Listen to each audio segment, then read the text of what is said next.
Salut à tous, alors on se retrouve pour une nouvelle vidéo sur le logiciel Fusion 360. Maintenant on va parler de mise en plan, donc pour faire des plans de votre conception.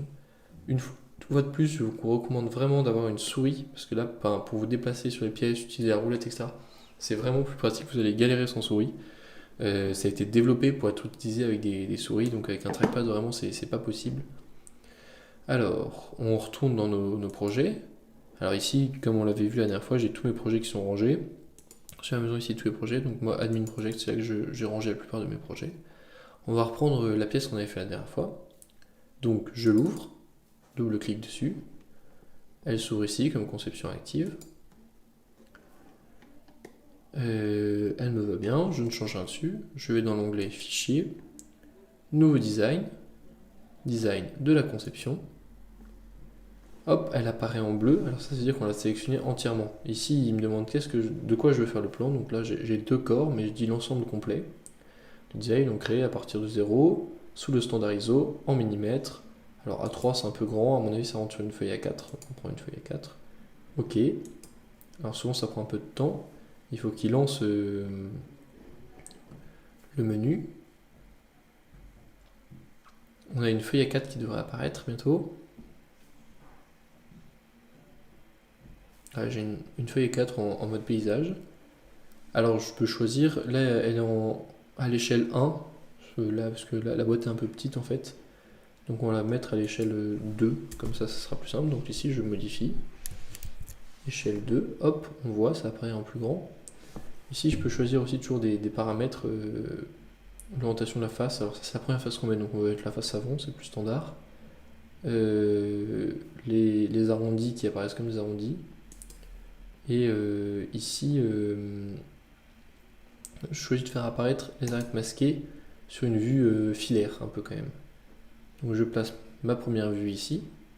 Hop, un clic, c'est posé. Ok. Ça apparaît bien en filaire avec les arêtes masquées qui apparaissent.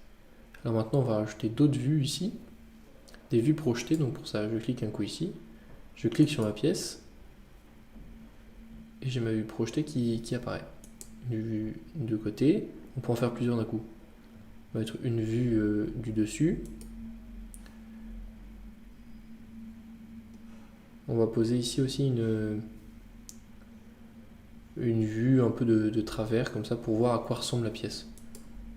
Hop, alors quand on valide, vous allez voir, elles apparaissent tous en filaire avec des arêtes. Donc c'est pas très pratique, on voit vraiment pas très bien. Donc là, ce qu'on peut faire, c'est modifier. Donc clic droit, modifier la vue. Là, on voit, donc là, ça, comme style, c'est pareil que le premier, celle dont elle dépend. On va le mettre en juste filaire sans les arêtes masquées. Ok. Et celle-ci, là, on voit pareil, pas très bien. Modifier la vue.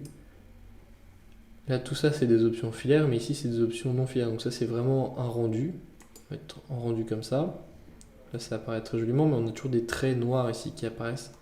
Ça, on peut les faire disparaître ici. Hop. Comme ça, on a vraiment de ce à quoi ressemblera notre pièce après. Comment on pourra la voir. Hop, fermé, c'est bon. Bon, là, il y a un petit problème de placement. Je voudrais juste décaler un peu cette vue-là. Donc pour ça, c'est assez simple. Modifier, déplacer ici. Je clique sur ma pièce. Et je peux la déplacer.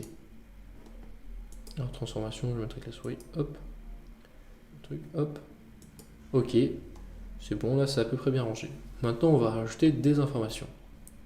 Alors on peut commencer par ajouter un trait d'axe pour voir le centre de la pièce. Ça se comporte un peu comme Smart Dimension, vous verrez, vous pouvez sélectionner des traits comme ça. Vous avez le trait d'axe qui apparaît au milieu. Vous pouvez faire des marquages de centre sur des sphères, des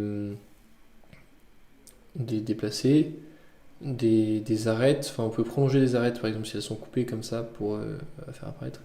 Ce qu'on utilise le plus, c'est l'outil côte qui donne, vous cliquez sur un trait, hop, vous avez la longueur du trait.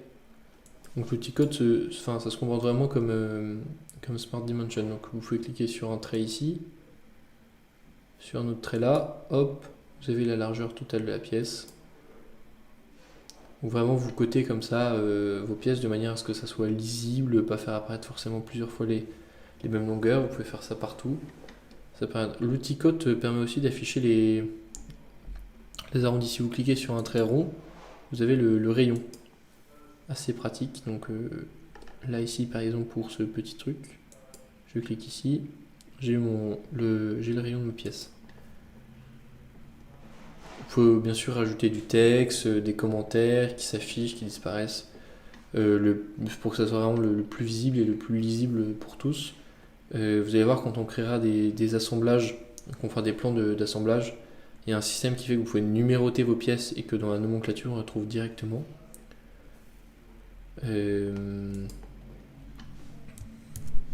Alors on va étudier un peu la nomenclature. C'est vraiment la présentation standard, universelle, déjà partout. Donc là on voit déjà, ça remplit tout seul mon nom, la date, le titre le nom de la pièce, son nom parce que je ne l'ai pas nommé, le nombre de pages aussi. Vous pouvez ici créer plusieurs pages, c'est assez pratique si vous avez. Ça c'est vraiment pour des pièces très complexes. Hein. Donc là il suffit de double-cliquer dessus et vous pouvez tout modifier. Voilà. Alors après on peut enregistrer, donc ça se passe comme d'habitude. Enregistrer le nom, après il rajoute design, ça veut dire un plan en quelque sorte. On l'enregistre toujours où on veut, donc là je l'ai mis dans mes projets. On n'a plus qu'à enregistrer et c'est bon. Voilà, j'espère que ce tuto vous aura plu et vous aura aidé. C'est assez pratique à savoir qu'il y a cette option là. Elle existe aussi sur d'autres logiciels comme SolidWorks. C'est plus ou moins complet, ça fonctionne à peu près pareil d'un logiciel à l'autre. Voilà, dans la prochaine vidéo, on traitera des assemblages, comment assembler plusieurs conceptions ensemble. Jusqu'à là, j'espère que ce tuto vous aura plu et vous aura aidé dans vos conceptions.